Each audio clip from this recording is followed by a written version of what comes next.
Hi everyone, Simon Keeling here. It's Tuesday the 1st of January. A very happy new year to you. Hope that your new year went well. And now we settle in to see what the weather's going to be doing in the coming days and weeks. And I wonder what this year holds in store for us weather-wise. Wonder if it's going to be another. Let's hope not. I'll bring you up to date on where I see things going over the next few months, and we'll have a stab at the year. Why not? I'll get that together in the next few days. Been advising some private clients about where we see things progressing this year. It's all based on science. It's all based on output from the models. No kind of fir cone stuff or seaweed stuff. I've been advising clients over the last few weeks as to where we thought it would go, and I'll bring you more information on that in a wee while, probably a few days, and then I'll get that online. Don't forget weatherweb.net's kept free of charge by the adverts you see around the screen here. So, but you coming back, using the adverts, using the sites, that's what keeps us free of charge.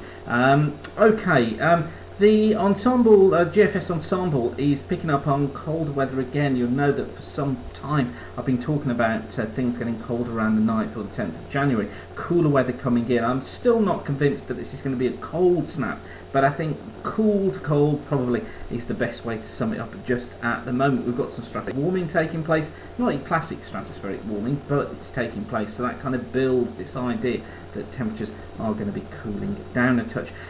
So just got a quick video for you today. The GFS Ensemble sees because that's on the grey. You can see here these are the daily temperatures running from the from today right the way through to the 17th, and you see how we see this gradual slip away in temperatures. It's around about the 9th or the 10th that we see the biggest dip, and we just see temperatures falling away. Notice too that we've got dry conditions in here. These green bars here are 6-hourly rainfall, eventually going to 12-hourly rainfall down here, but notice how little rainfall there is running up to the weekend, and then we start to see things going a little more unsettled as we head into the middle of the month. Now what's interesting about that, if we look at yesterday's CFS output, the 500 millibar anomalies, this is for week 1, so this takes us through from the 31st December through to the 6th of January. If I just zoom in on there for you a little bit, let's get the UK on here. You have to twist your head around to see these charts, but this is week 1, so this is this week. There's the UK, and here look, showing higher than normal heights across the south of the country. This is the area of high pressure building in. Quite a deep trough here off the northeastern parts of the states, but look at this blocking, cross-polar blocking starting to develop up towards the north. Into week 2, this is the week going from 7th of January through to the 13th of January, and what we're seeing here is our little ridge, look, linking up with that cross-polar vortex here, the cross-polar flow, sorry, across from North America, linking down through Europe, so high pressures in here again. And what this would be is that as the high drifts eastwards, it tends to pick up more of an easterly flow.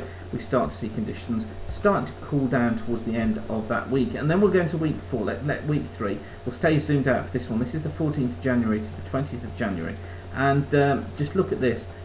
Higher than normal heights here across Greenland and Iceland, lower than normal heights across and to the south and the east of the UK. Now what this means, what this would result in, is an easterly wind blowing through the UK, as well as having low pressure close by. We have that east wind too. So this picks up on the idea of Scotland and Northern Ireland being drier, but of the southern parts of the country being more unsettled, possibly colder, and also bringing with it the risk of some sleet and also some snow. And then week 4, running from the 21st of January to the 27th of January, pretty much the same really. We've got this high pressure to the north, we've got the lower heights across the UK into the south of the UK. We've got an easterly flow affecting many northern parts of the UK with high pressure up towards the north. So building again on the idea of the cold weather lasting towards the end of the month. So let's try and get some figures on this. Probably we'll be looking at around the 9th or the 10th for things to start to cool down. I think it'll be the 15th or the 16th before we really notice it, and it could be that we're then in for perhaps a 10 to 12 day spell of cooler weather across the whole of the country with a risk of sleet and snow. I put the highest risk at the moment of snow probably across northern parts of England, across northern Wales and across the Midlands, less so across more southern parts of England and Wales and Ireland. And I think for northern Scotland it could be dry, it could be frosty, and I think down the eastern coast of the country particularly, that's where it's going to be feeling at its coldest. We may see a few days that struggle to get above freezing. So we're starting to build a picture of how things develop from the middle to the end of the month, but we've got some drier weather running up to that. Not completely dry, but drier weather running in with high pressure in control.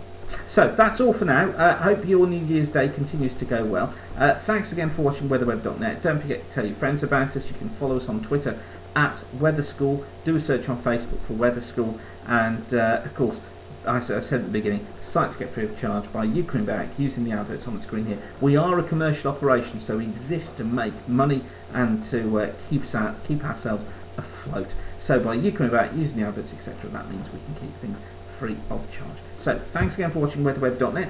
Have a great evening and keep the sun shining. Bye for now.